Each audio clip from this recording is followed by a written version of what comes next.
നമസ്കാരം. ദേവൂസ് ചാനലിൻ്റെ ജ്യോതിഷ വിഭാഗമായ പ്രദർശനത്തിലേക്ക് ഏവർക്കും സ്വാഗതം. പ്രദർശനത്തിൻ്റെ ഇന്നത്തെ എപ്പിസോഡിലൂടെ 2024 മൂലം നാളുകാരുടെ ഗുണദോഷ ഫലങ്ങളാണ് വിവരിക്കുന്നത്. ചാനൽ ഇതുവരെ സബ്സ്ക്രൈബ് ചെയ്തിട്ടില്ലാത്തവർ ദയവായി സബ്സ്ക്രൈബ് ചെയ്യുക. ഇനി വീഡിയോയിലേക്ക് കിടക്കാം.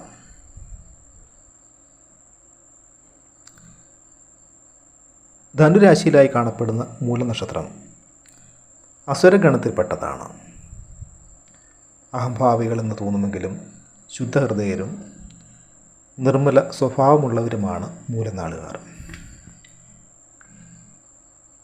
ഇവരുടെ ഭാഗ്യദേവതകളായി പറയുന്നത് ഗണപതിയും വിഷ്ണുവുമാണ്. അതിബുദ്ധിയും സംഘടനാ മികവുമുള്ള ഈ നാളുകാർ ഏതൊരു തൊഴിലിലും തിളങ്ങുന്നവരും സ്വപ്രയത്നത്തിലൂടെ ഉയർച്ചയിലെത്തുന്നവരുമാണ്. നാളെയെക്കുറിച്ച് ചിന്തയില്ലാത്തവരും മറ്റുള്ളവരെ സഹായിക്കുന്നതിൽ സാമ്പത്തികം നോക്കാത്തവരും പൊതുകാര്യങ്ങളിൽ താല്പര്യമുള്ളവരുമായിരിക്കും മൂലനാളുകാർ. വലിയ സ്വതന്ത്ര ചിന്താഗതിക്കാരായ മൂലനക്ഷത്രക്കാർ സ്വന്തം ഇഷ്ടപ്രകാരമേ എന്തും ചെയ്യൂ. മറ്റുള്ളവരെ ഉപദേശിക്കുമെങ്കിലും സ്വന്തം കാര്യങ്ങളിൽ അതൊന്നും വെച്ച് പുലർത്താത്തവരാണ് മൂലനാളുകാർ. പണം ചെലവഴിക്കുന്നതിൽ ഒട്ടും തന്നെ മടി കാട്ടാത്ത ഈ നാളുകാർ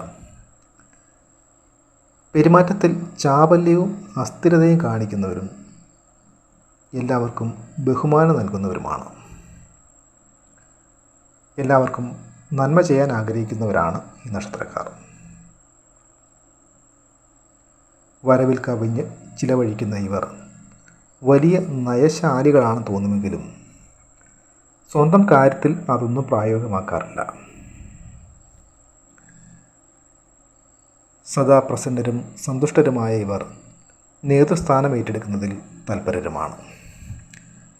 ഇനി 2024 പൊതുഫലങ്ങൾ നോക്കാം. 7ാം ശനിയുടെ പ്രഭാവത്തിൽ നിന്നും മോചനം ലഭിക്കുന്നതിലൂടെ വർഷാരംഭത്തിൽ മൂലനക്ഷത്രക്കാർക്ക് മികച്ച ഫലങ്ങളാണ് കാണുന്നത്. 3ാം ഭാവത്തിൽ സ്ഥിതി ചെയ്യുന്ന ശനി ഇവർക്ക് പല വിധത്തിലുമുള്ള ഗുണങ്ങൾ പ്രദാനം ചെയ്യുന്നതാണ്. ആരോഗ്യം മെച്ചപ്പെടുകയും കർമ്മരംഗം പുഷ്ടിപ്പെടുകയും ചെയ്യും. തൊഴിലിൽ സ്ഥലമാറ്റവും സ്ഥാനമാറ്റവും പ്രതീക്ഷിക്കാവുന്നതാണ്. മനസ്സിൽ ഉദ്ദേശിച്ച പല കാര്യങ്ങൾ നേടിയെടുക്കുവാൻ ഈ വർഷം സാധിക്കും.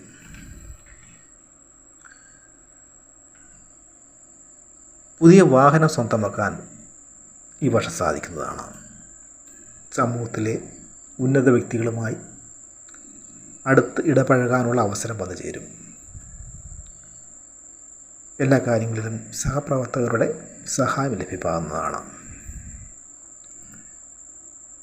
ദീർഘകാലമായി വിദേശത്ത് ജോലിക്ക് ശ്രമിക്കുന്നവർക്ക് ഈ വർഷം അത് സാധിക്കും.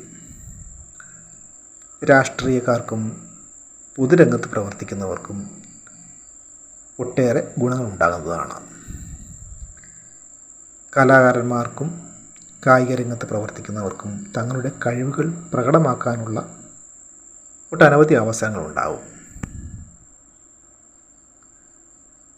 മെയ് മാസത്തിൽ വ്യാഴം ഇവർക്ക് അനിഷ്ടഭാവത്തിലേക്ക് വരുന്നതിനാൽ എല്ലാ രംഗത്തും പല വിധത്തിലുമുള്ള പ്രശ്നങ്ങളിൽ നേരിടേണ്ടതായി വരും.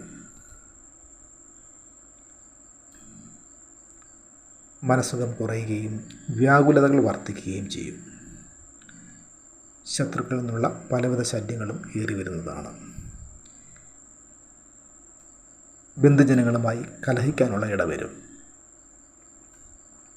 സർക്കാരിൽ നിന്നുള്ള ലോണുകളും മറ്റും അനുവദിച്ച് കിട്ടുന്നതിലൂടെ പുതിയ വീട് പണി തുടങ്ങുവാൻ സാധിക്കും. വിദ്യാർത്ഥികൾക്ക് പരീക്ഷകളിൽ ഉന്നത വിജയം നേടാൻ സാധിക്കുന്നതാണ്. തങ്ങളുടെ അറിവുകൾ മറ്റുള്ളവർക്ക് പകർന്നു നൽകുന്നതിലൂടെ ആത്മസംതൃപ്തി കൈവരും. സമൂഹത്തിൽ തങ്ങളുടെ സ്വീകാര്യത വർദ്ധിക്കുന്ന വിധത്തിൽ പല കാര്യങ്ങളും നിർവഹിക്കുന്നതിന് സാധിക്കും. പുതിയ പുതിയ സുഹൃത്ത് ബന്ധങ്ങൾ പലപ്പോഴും അബദ്ധങ്ങൾക്ക് കാരണമായി തീർന്നേക്കാം. സ്ത്രീകൾക്ക് മനോദുഃഖങ്ങൾ വർദ്ധിച്ചു വരുന്നതാണ്. ഇവർക്ക് തൊഴിൽ രംഗത്ത് പലതരത്തിലുമുള്ള പ്രശ്നങ്ങളെയും ബുദ്ധിമുട്ടുകളെയും അഭിമുഖീകരിക്കേണ്ടി വരും.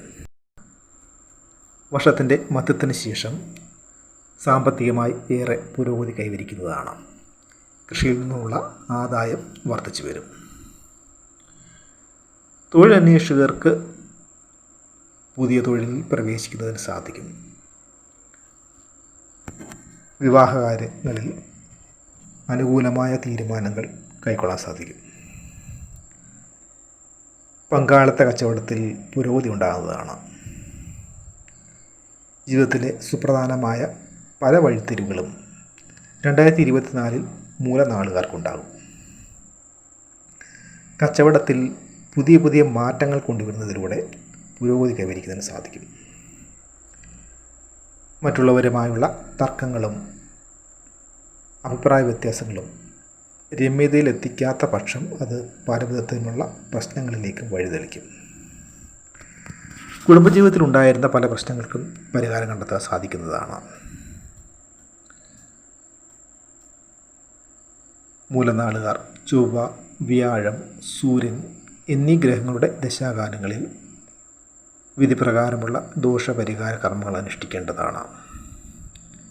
മൂലനക്ഷത്ര ദിനങ്ങളിലും അനുജന്മ നക്ഷത്രങ്ങളായ അശ്വതി, മകം നാളുകളിലും ശ്രീകൃഷ്ണ ഭജന നടത്തുന്നതും മഹാവിഷ്ണുവിനെയും ഗണപതിയെയും പൂജിക്കുന്നതും ഇവർക്ക് ഗുണകരമായി പറയുന്നുണ്ട്. വ്യാഴാഴ്ചയും മൂലനക്ഷത്രവും ചേർന്ന ദിവസങ്ങളിൽ പ്രധാനുഷ്ഠാനത്തോടെ വിഷ്ണു ക്ഷേത്രത്തിൽ തൊഴുത് പ്രാർത്ഥിക്കുന്നത് ഉചിതമായി പറയുന്നു. വേദദോഷമുള്ളതിനാൽ ആയില്യം നക്ഷത്രക്കാരുമായുള്ള വിവാഹബന്ധം ഇവർക്ക് നിഷിദ്ധമായി പറയുന്നുണ്ട്.